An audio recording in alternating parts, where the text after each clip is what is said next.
नमस्कार मित्रों, पुनीत एस्ट्रोलॉजी हिंदी के अगले वीडियो में आपका बहुत बहुत स्वागत है। मेरे पास एक मित्र का सवाल आया कि वो काफ़ी परेशान थे क्योंकि उनके मंगल के ऊपर जब शनि का गोचर हुआ, यानी कुंडली में जहाँ पे मंगल विराजमान हैं, वहाँ पे जब उस स्थान पे जब शनि का गोचर होता है तो उन्हें बड़ी कठिनाइयों और बड़ी तकलीफ़ों का सामना करना पड़ा। तो उनका ये कहना था कि थोड़ा इसके बारे में बताएं कि शनि जब मंगल के ऊपर गोचर करते हैं, चाहे किसी भी भाव में हो, तो इतने कष्टदायी क्यों होते हैं, क्या समस्या है, इसका निवारण कैसे करें, किन बातों की सावधानियां रखनी चाहिए और किन बातों को हमें समझना चाहिए। तो आज इस वीडियो में संक्षेप में इसी को जानेंगे। अंत तक जुड़े रहें ताकि आपको मिले पूरी जानकारी, और इस चैनल को सब्सक्राइब जरूर करें और बेल आइकन जरूर दबाएं ताकि आपको मिलती रहे मेरे वीडियो की नोटिफिकेशंस। अगर आप मुझे फॉलो करना चाहते हैं फेसबुक, ट्विटर और इंस्टाग्राम में, तो उसके लिंक नीचे डिस्क्रिप्शन में दिए हुए हैं। मुझसे कंसल्टेशन लेने के लिए ईमेल आईडी नीचे दिया हुआ है, डिस्क्रिप्शन बॉक्स में भी दिया है, वहाँ आप मुझे ईमेल कर सकते हैं। चलिए शुरू करते हैं और जानते हैं शनि का मंगल पे गोचर का असर।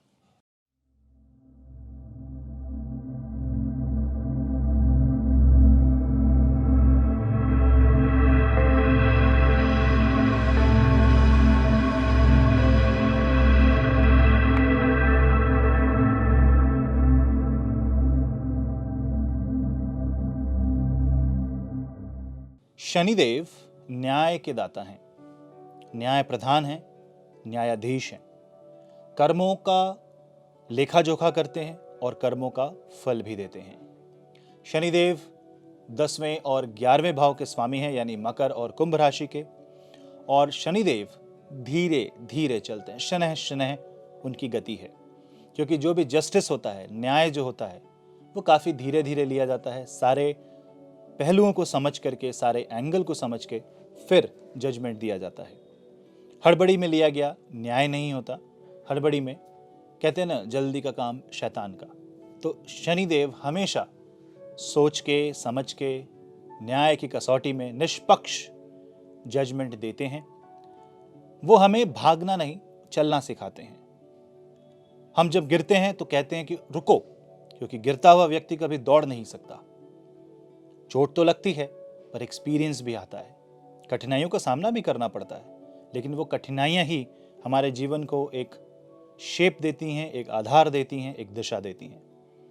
रुकावट ना हो तो दिशा नहीं होगी। नदी का प्रवाह भी नदी के तटों के ऊपर निर्धारित है। तट उसे जहां ले जाए, नदी की दिशा वहीं मुड़ जाती है। तो एक आधार होना जरूरी है, आवश्यक है। तो शनिदेव हमें वही आधार देते हैं। कई बार हमें कष्टों का सामना करना पड़ता है और हम शनिदेव को क्रूर ग्रह समझ लेते हैं। उन्हें काफी कोसने लगते हैं कि ये साढ़े साती का असर है या ये ढैया का असर है, शनि की महादशा है। डर भी लगता है, पर ऐसा नहीं है। न्याय के दाता कभी अन्याय नहीं करते। जो आपके साथ होगा वो कभी न कभी किसी न किसी जन्म के कर्मों का फल है। कई बार हमारे ऊपर जब कष्ट आता है, मेरे ऊपर भी जब कष्ट आता है, शारीरिक हो या मानसिक, हमें लगता है कि हम पे क्यों आ रहा है, मैंने इस जन्म में ऐसा क्या कर दिया। पर कर्म की जो थ्योरी है दोस्तों, वो काफी कॉम्प्लिकेटेड है, काफी जटिल है।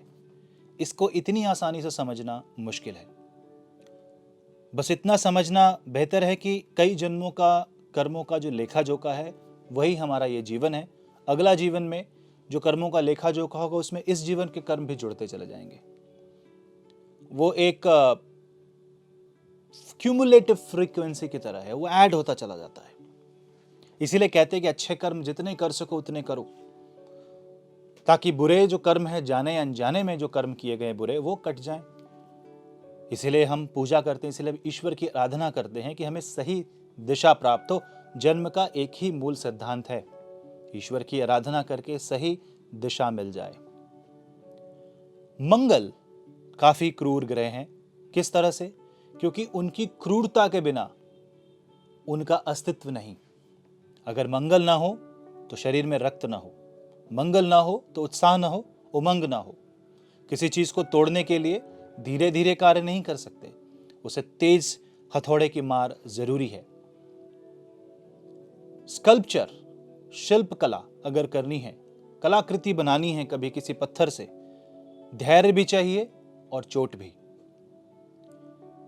ये लोहे का काम, ये कठोर परिश्रम एक तरफ जहां शनि दिखाते हैं, वहीं मंगल हमारे अंदर जोश, उमंग, उत्साह, ऊर्जा, विद्युत और प्रोत्साहन देते हैं, पौरुषता देते हैं, लड़ने की क्षमता देते हैं, किसी चीज का सामना करने की क्षमता देते हैं, मुश्किलों से जीतने का मुश्किलों से जीतने के लिए योग्य बनाते हैं और हमें एक ऐसी ऊर्जा प्रदान करते हैं जो हमें कोई भी कार्य करने में आसानी हो जाती है।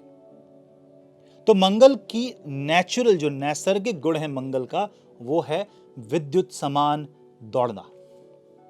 मंगल एक वेग है, वो एक बालक नहीं है जो चलता है। मंगल एक विद्युत करंट, बिजली की तरह है, एक आकाश में जो कौंधती हुई बिजली, वो मंगल है। मंगल एक ऐसा पुरुषार्थ है जिसे रोकना इतना आसान नहीं। इसीलिए मंगल जब भी भारी होते हैं तो व्यक्ति बहुत एनर्जेटिक हो जाता है, लेकिन उसे समझ नहीं आता कि वो अपनी ऊर्जा कहाँ यूज करे, कहाँ कंज्यूम करे। इसी वजह से मंगल कभी कभी व्यक्ति को काफी क्रूर बना देते हैं। इसी वजह से मंगल कभी कभी व्यक्ति को गलत दिशा में ले जाते।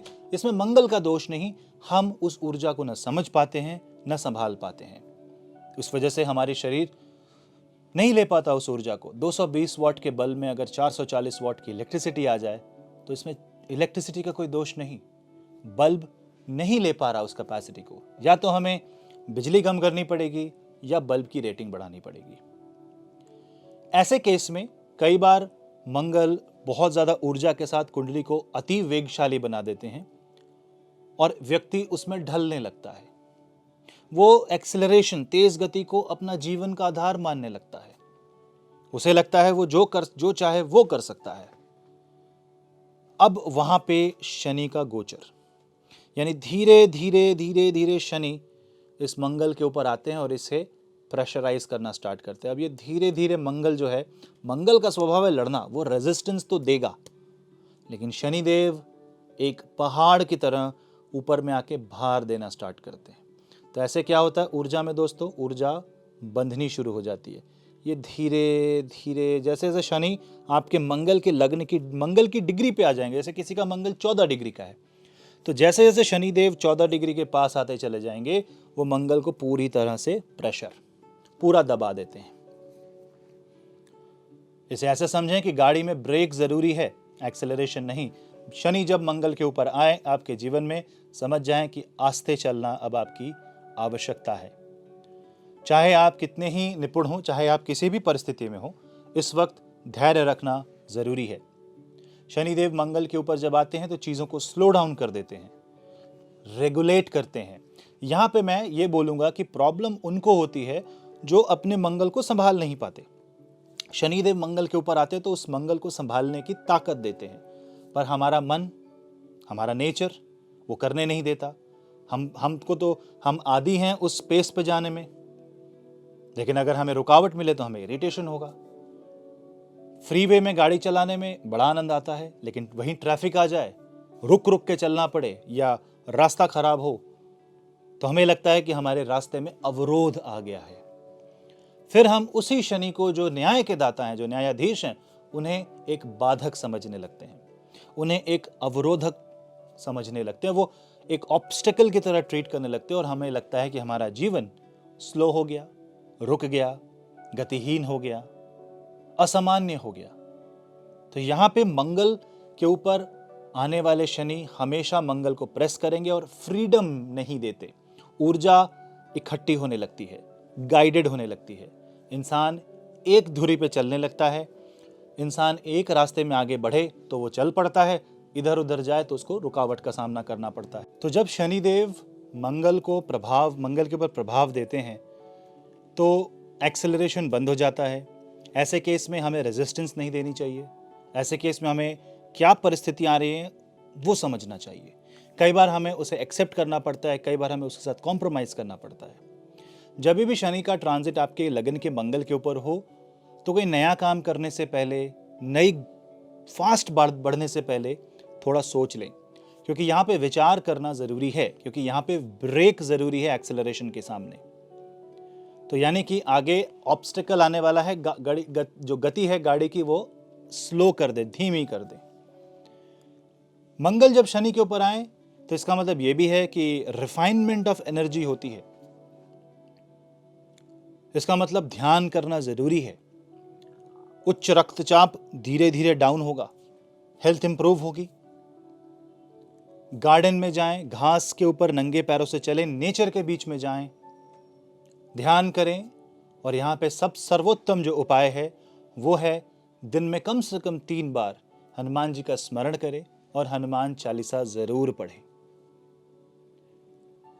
ओम हम हनुमते नमः इस मंत्र का जाप करें, या मनोजवम मारुत तुल्य वेगम जितेंद्रियम बुद्धिमताम वरिष्ठम वातात्मजम वानरयूथ मुख्यम श्री रामदूतम शरणम प्रपद्ये। इस श्लोक से हनुमान जी का स्मरण करें। कुछ ना समझ में आए तो बस जय श्री राम। हनुमान जी के प्रिय श्री राम का स्मरण करने से भी शनि और मंगल शांत रहेंगे। इन्हें समझने की आपको शक्ति मिलेगी और जो जीवन में हो रही घटनाएं हैं उसको आप कंट्रोल कर पाएंगे। उसके ऊपर आप जब ज्यादा मुसीबत हो तो आप रुक जाएं, सारा कार्य बंद कर दें, 2-3 दिन का ब्रेक ले लें और समझने की कोशिश करें कि आप इस चीज से कैसे निकल सकते हो। कि यहां पे प्लानिंग की बहुत ज्यादा आवश्यकता है। ये वो योद्धा है जिसके ऊपर एक सीनियर अथॉरिटी आती है और बोलता प्लान करो, पहले सीधे जाके बॉर्डर पे मत लड़ो, क्योंकि अगर तुम मर गए तो देश की रक्षा कौन करेगा। देश की रक्षा मृत्यु पे पास जा करके नहीं, मृत्यु को जीत के की जा सकती है। यानी आपको भी अपने जीवन को अगर जीतना है तो अपनी ऊर्जा पे नियंत्रण पाना पड़ेगा, इंद्रियों पे नियंत्रण पाना पड़ेगा। तब जाके आप इस 2 से 2.5 साल के जो ट्रांजिट है उसे आप मैक्सिमम यूज कर पाएं, क्योंकि ये आपके पास एक ऐसा फाउंडेशन बिल्ड कर देगा जो कि आपको आगे बहुत लंबे समय तक आपको एक नई दिशा, नई गति और नया एक सक्सेस का डिमेंशन खोल करके देगा। लेकिन इसी बीच 2 साल में अगर आप लड़ते रहेंगे, उधेड़-बुन में रहेंगे, कैसे निकलूं, तो शनि के पकड़ से निकलना तो कभी भी किसी के भी संभव में नहीं। कोई इस पकड़ से नहीं निकल पाया। लेकिन जो शनिदेव की बात सुना, जो उनको समझने की कोशिश जिसने की और जो नियमानुसार धर्म सम्मत कार्य करता रहा, जो अपने कर्म पे फोकस कर रहा है, उसे शनिदेव अवश्य अवश्य जो डिजर्व करते हैं वो देंगे और आपको सही जगह, सही दिशा में पहुंचाएंगे। ये ट्रांजिट बिल्कुल भी नेगेटिव नहीं है। इसे पॉजिटिव बनाने के लिए धैर्य रखना, संयम रखना, एक्सेप्ट करना और अपने अंदर अगर कोई भी इरिटेशन या नेगेटिविटी आ रही है तो उसे निकाल के बाहर फेंकना, ये आपका मेन कार्य होना चाहिए। उम्मीद है इससे आपको थोड़ी जानकारी प्राप्त हुई होगी। इस तरह की गोचर अगर आपकी कुंडली में है तो अपने एक्सपीरियंस को कमेंट सेक्शन में जरूर लिखें और इस चैनल को लाइक, सब्सक्राइब और शेयर जरूर करें ताकि आपको मिलते रहे मेरे वीडियो की नोटिफिकेशंस। मैं मिलता हूं आपसे अगले वीडियो में, तब तक के लिए मैं आपका होस्ट पुनीत, नमस्ते।